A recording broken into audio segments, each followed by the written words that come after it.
Hi. Hi, Pranav. Hi, Sneha. Hi. So, what do we want to talk today?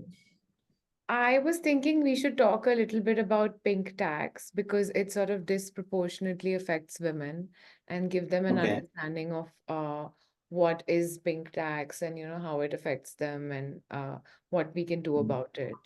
So, Mm. uh, What has been your personal experience around paying tax, Sneha? So I never sort of understood it before I came across the term. I didn't even know it existed, but then I started to sort of draw patterns because we had once gone to buy some skates for one of my friends' kids, and the ones in pink color were like more expensive than the ones in like the blue color. And I didn't understand that why something as simple as sporting And equipment. what was that product? What was that product? It was a roller skate, and the Okay. ones, yeah. So it was the functionality was just the same, but it was Mm. priced differently, And this is a leading sort of sports brand that was doing this, and so I actually assumed that there would be a difference of function or there'd be a difference of some extra features, but it was just the difference of color. So that's when I also started seeing it in like everyday life, when you start like noticing that you're like, oh, okay, that it does exist, like, and it exists more than you know it exists, right? So Mm.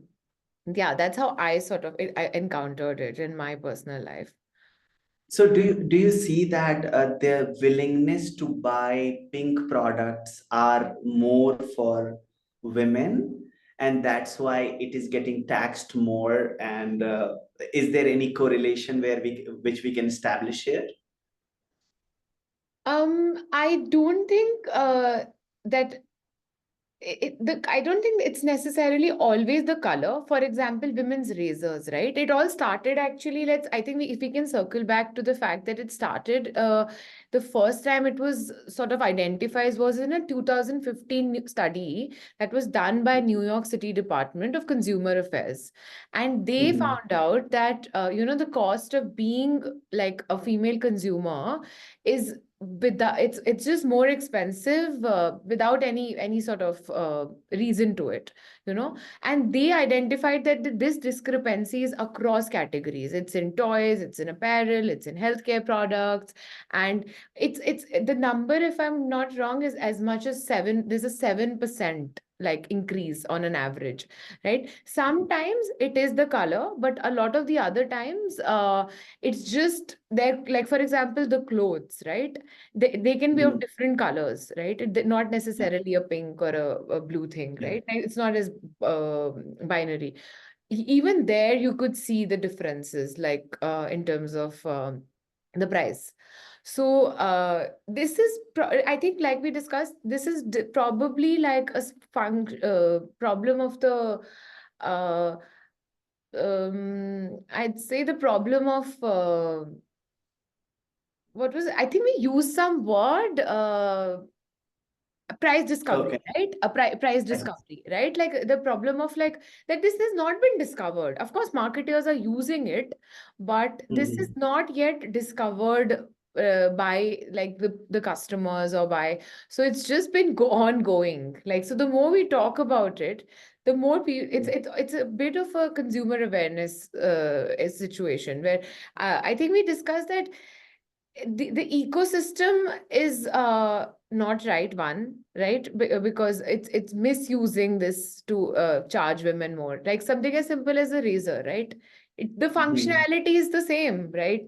But Yeah. if like you could still say, okay, the clothes look different, like etc., but something as simple as a kid's toys or a scooter, or in just when it's marketed towards young girls, it starts as young, it's as early as like 4 5, like so some it's that disproportionality starts very very young, so. Mhm. And anyway, if you think about it, women are anyway earning less, right, than men, and Yeah. then you are having to pay more than men. So To that's when, acquire some of aspiration and some of the things they want to use in their life, right? yeah, Yeah. you're earning like what's funny is that I'm anyway Do you earning think less that than the it's a discrimination by the industry? This is a discrimination industry is doing, product owners are doing, and some of the things they are doing. How we should take this? I think it's more than a discrimination by the industry. It's um they're just capitalizing on like on just how, for example, organic and natural. But how do they understand that willingness to pay is more? What suggests them? What is this like? Maybe, yeah. If you have any thoughts in your Yeah, the mind, willingness to what pay is, makes see, for example, if I do get like a razor, which is marketed to me specifically, because all the products were masculine before, right? It was not a gender neutral situation. It was more of a masculine products were marketed to men. Increasingly, sure. now that the products are marketed to women, they have increased the price on the women's products, which doesn't make any sense, right? And Mhm. like in general, taxes are unfair in a lot of places, right? How, for example, earlier the tax on there was a tax 13% tax on sanitary napkin, because before the government sort of repealed it, right, after a lot of protests and after a lot of lobbying. And on diamonds it was 1%. So a lot so that's the discrepancy sometimes, and taxes are not fair, right, like in general. But when people that is on the side of the government. But here clearly we are talking about an industry practice, right? This is, like you Mm. said, this is marketers just capturing how, for example, now organic and natural have become the tools of marketing. Yeah. Like what is natural and what is organic is no longer a question, right? Is like the question has become that it is a tool of marketing now. So if Mm. women are and you mentioned this the other day, and I found it very interesting. You said that if women are going out in the street and buying the more expensive product, then how are they risk averse? Because a lot of the Wow. association with women is that they are risk Yeah. averse, right? That they're which you and I think they're Bankers correct. always often use this in their language that women are more risk averse, Risk but their averse. natural behavior, their natural tendency is Yeah, not around risk aversion yeah, at all because they yeah. spend more, They're spending right? more. Yeah. If they're Yeah. buying the expensive product, if clearly, then they're not risk averse, right? Like their spending capacity is pretty high. So the two don't make sense as much. Yeah. Mm, mm, mm. I think Yes, also, yes. I remember we were talking about the fact that pink tax in general, the problem with pink tax is that even though people have raised their voices like against it and everything, I think like even in the finance industry, right? It's the emotional thing that when you capitalize on that, that becomes the Mhm. problem. For example, marketing investment risk products as investment products to women more than men, right? Again, Mm. it is capitalizing on the women's fears on the or on the what is, for example, this doing, this is capitalizing on women's fear of missing out on the product, that I didn't have razors yet, now I have access to it, it's okay, I can pay 5 rupees extra for it, right? Like that's fine. Like, so just the lack of access also, you are capitalizing on that, right? And similarly, like when even in finance, when bankers capitalizing on women's fear to market investment risk products as investment products, like increase your insurance premium, like you had mentioned it the other day, right? Like Yeah, yeah. you So what is the behavior that you see when, for example, that kind of marketing exists or capitalizing on women's emotions again? yeah.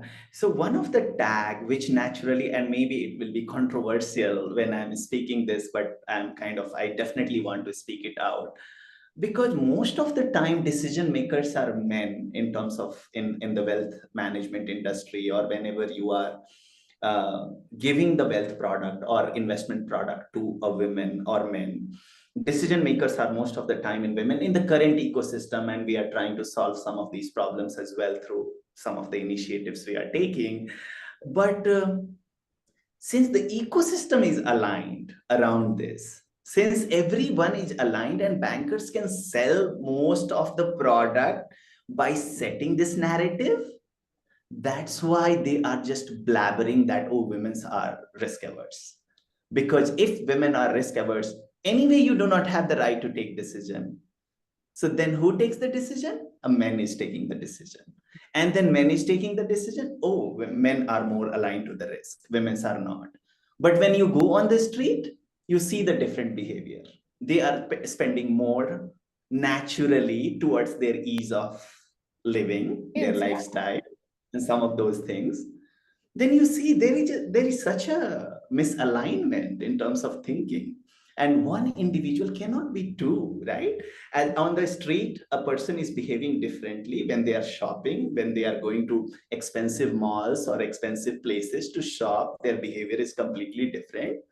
And then when they are stepping into a bank and the behavior is changed because it is suiting the financial services and banking industry.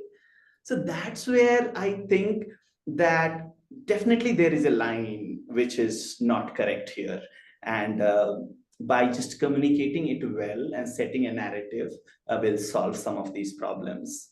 So one of the solutions, I think, then in that case can be that one talking about it, right? And understanding and being, questioning it as a consumer in general, right? And the second would be, I mean, what I have tried to do is I'm trying to buy more unisex products, that products which are not targeted to either gender and, for example, some products where the functionality is the same and there is no core change in it, there, yes, like, we can sort of like challenge it by that. And second, maybe then just questioning that why is this more and speaking out against the discriminatory gender tax practice, right?